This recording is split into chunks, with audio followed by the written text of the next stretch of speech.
Iako je polovina juna još daleko, osmaci širom Srbije već su počeli pripreme za polaganje male mature. Posao će im značajno olakšati nove zbirke zadataka za pripremu završnog ispita koje su se pre par dana pojavile u prodaji i koje bi trebalo pomognu učenicima da sistematizuju gradivo i sigurnije uđu u sam ispit. Koliko su takve zbirke zaista korisne, šta je njima novo u odnosu na prethodne godine i koliko mogu da smanje stres i pomognu osmacima da ostvare što bolji rezultat. O tome razgovaram sa Milanom Gromovićem. On je zamenik direktora Zavoda za vrednovanje kvaliteta obrazovanja i vaspitanja. Dobrodošli. Dobro jutro, bolje vas našao. I za početak kažemo da su zbirke odštampane na srpskom jezicima nacionalnih manjina i da pored zbirki srpskog, odnosno jezika nacionalnih manjina, su tu i zbirke iz matematike i kombinovana zbirka, pa koliko zadataka sadrže? Šta sve sadrže ove zbirke? Tako je, kao što ste rekli, ukupno 27 zbirki zadataka. Zavod za vrednovanje kvaliteta obrazovanja i vaspitanja zajedno sa prosvetnim pregledom već tradicionalno objavljuje. Obično je to u nedelji posle Savindana. Ove godine smo se potrudili da to bude u nedelji pre Savindana, tako da smo nekih 7 dana poranili. Pre novog raspusta. Tako je, da učenici imaju što više vremena da se pripreme.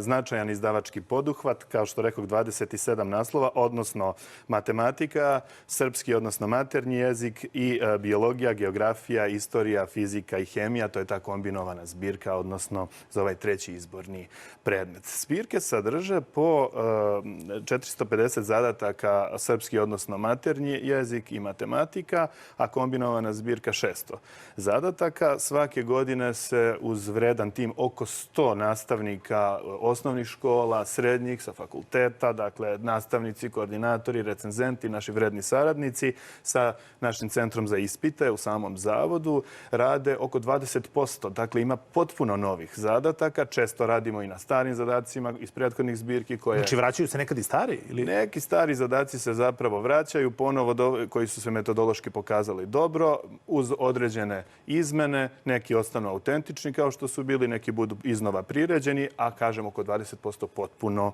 novih zadataka. Zbirke su zaista korisne za učenike 8. razreda iz višestrukog razloga.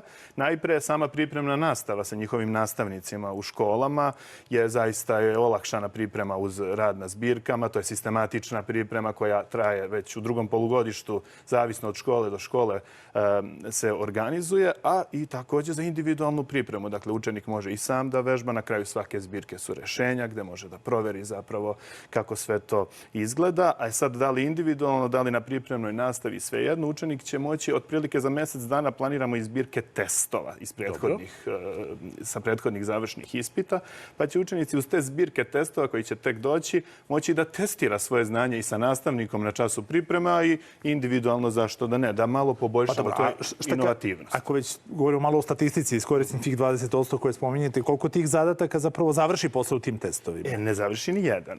U testovima za završni ispit su potpuno novi zadaci. Dakle, ne postoji zadatak koji je u zbirci koji će se pojaviti na testu. Ne učimo ništa na pamet. Tako je. Toga nema. To je možda nekad davno bilo.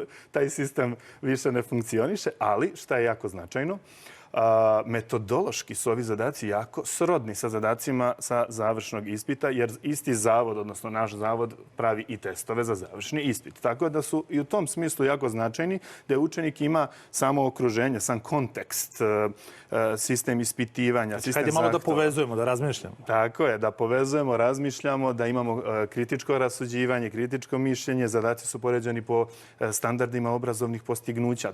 U zbirkama na kraju su i dati sami standardi.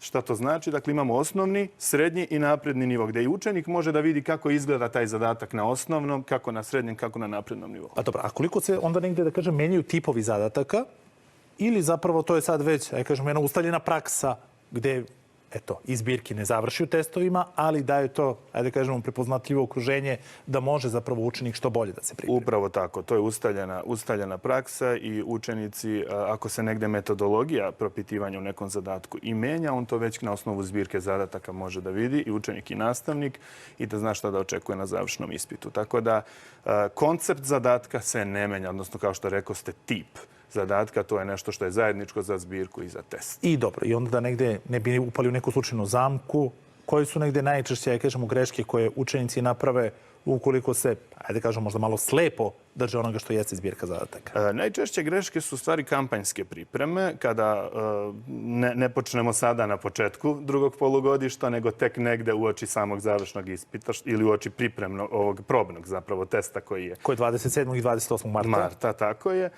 Zapravo, kampanjsko učenje za završni ispit u principu je neprimjenjivo iz razloga jer se ne pripremamo mi samo za završni ispit, pripremamo se za viši nivo obrazovanja. Znači, đak osmak treba da ima tu izgrađenu svest i da uz svog razrednog starešinu, predmetnog nastavnika sa roditeljima, dakle da se gradi svest da je ovo priprema za srednju školu. Samim tim je to najčešća greška.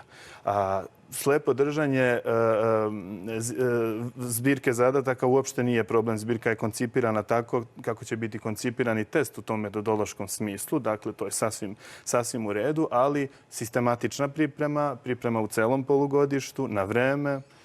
Tako da to je ono što je osnovni tradicionalni savet, jer kampanjski je nemoguće dobro se pripremiti. I ono negde što jeste dosta značajno, srpski matematika, to je maternji jezik, su kategorije koje su nepromenljive na testovima, ali taj zapravo treći test koji predmet zapravo bude izabrani, zapravo zbirka zadataka može da pomogne možda i da se odluči koji zapravo da se izabere predmet učenika. Odlično ste to zapazili. To jeste jedan od zapravo prednosti ove treće kombinovane zbirke. Učenici su već u decembru zapravo odabrali taj izborni predmet. Ali imaju mogućnost za promenu. Tako je.